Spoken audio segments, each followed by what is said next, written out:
కోలాహలంగా లక్ష్మీ నరసింహస్వామి మహారథోత్సవం ముఖ్య అతిథిగా పాల్గొన్న ఎమ్మెల్యే బలరామకృష్ణుడు, రోడా చైర్మన్ వెంకటరమణ చౌదరి.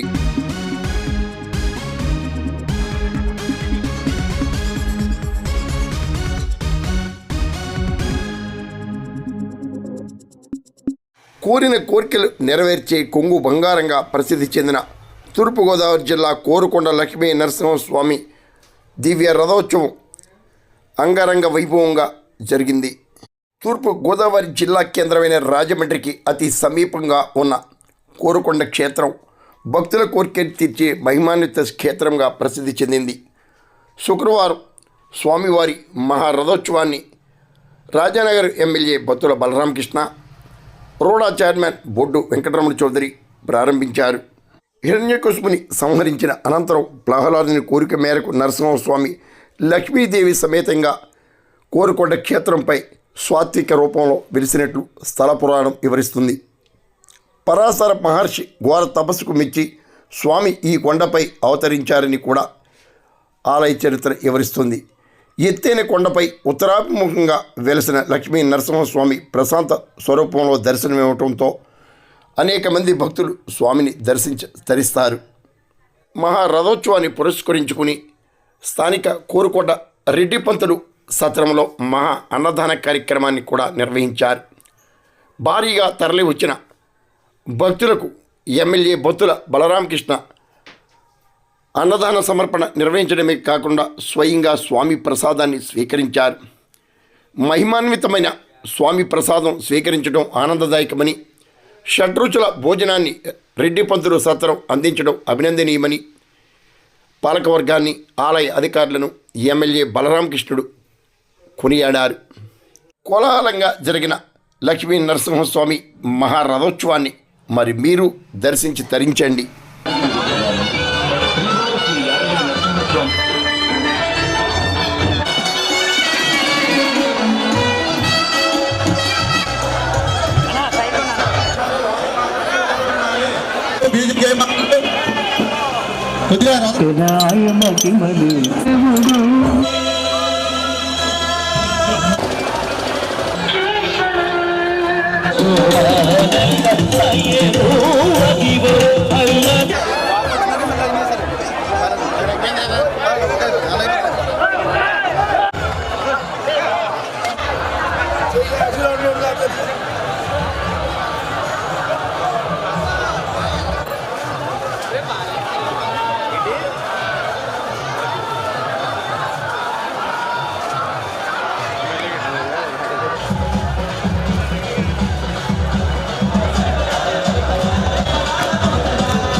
అందరికీ నమస్కారం.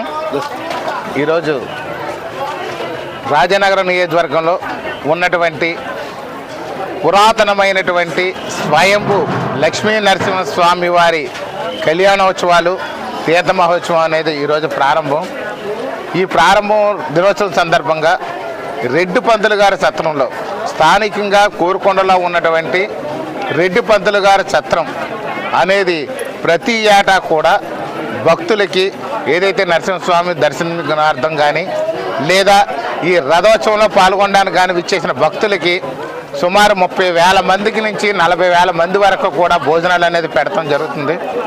ఈ సంవత్సరం మన ఈవో గారు నూతనంగా ఏర్పడినటువంటి ఈ యొక్క పాలక మండలి కలిసి అద్భుతమైనటువంటి భోజనాన్ని ఏర్పాటు చేశారు. ఇక్కడ చక్కగా చక్కెర పొంగలి, పులిహోర, బంగాళదుంప కర్రీ, పప్పు, సాంబారు, పెరుగు, పచ్చడి అంటే షడ్రుచులతో కూడినటువంటి భోజనాన్ని ఏర్పాటు చేశారు.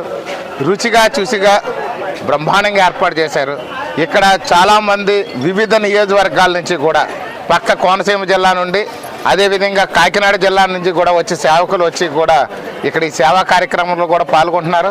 ముఖ్యంగా కోరుకొండ, కాపవరం, వెస్ట్ గానుగూడెం గ్రామస్తులు ఎక్కువగా కూడా ఈ సేవా కార్యక్రమాలు చేయడం, స్థానికంగా ఉన్నటువంటి జనసేన నాయకులు, తెలుగుదేశం నాయకులు, భారతీయ జనతా పార్టీ నాయకులు కూడా పాల్గొని ఈ కార్యక్రమాన్ని ప్రశాంతంగా ఎక్కడ తోపుడులాట లేకుండా ఈ యొక్క అన్నప్రసాదం వితరణ అనేది కూర్చోబెట్టి భోజనం పెట్టడం అనేది ధర్మం అనే దాన్ని ఏదైతే చాగంటి కోటేశ్వరరావు గారు లాంటి పెద్దలు చెప్తారో అదేవిధంగా ఇక్కడ బఫేలు తోచుకోవడాలు లేకుండా చక్కగా కూర్చోబెట్టి షడ్రుచులతో కూడినటువంటి భోజనం అదేవిధంగా రుచిగా ఉండే విధంగా భోజనాన్ని ఏర్పాటు చేసినందుకు ఈ యొక్క ఈవో గారిని అదేవిధంగా కొత్తగా ఏర్పడిన పాలక మండలిని స్థానిక నాయకత్వాన్ని కూడా ప్రత్యేకంగా నా అభినందనలు తెలియజేస్తున్నాను. రుచిగా ఉన్నది అని చెప్పడానికి గల కారణం నేను కూడా ఈ యొక్క అందరు భక్తులతో పాటు కూర్చొని భోజనం చేసిన తర్వాత నాకు అర్థమైంది ఒక మంచి భోజనం అనేది ఈరోజు భోజనం చేసిన సంతృప్తితో ఆనందాన్ని వ్యక్తం చేస్తూ మరొకసారి ఈవో గారికి, వారి సిబ్బందికి, ఇక్కడ ఉన్నటువంటి పాలక మండలికి, ముఖ్యంగా మన సర్పంచ్ గారికి అందరికీ కూడా పేరు పేరున హృదయపూర్వక ధన్యవాదాలు తెలియజేస్తాను.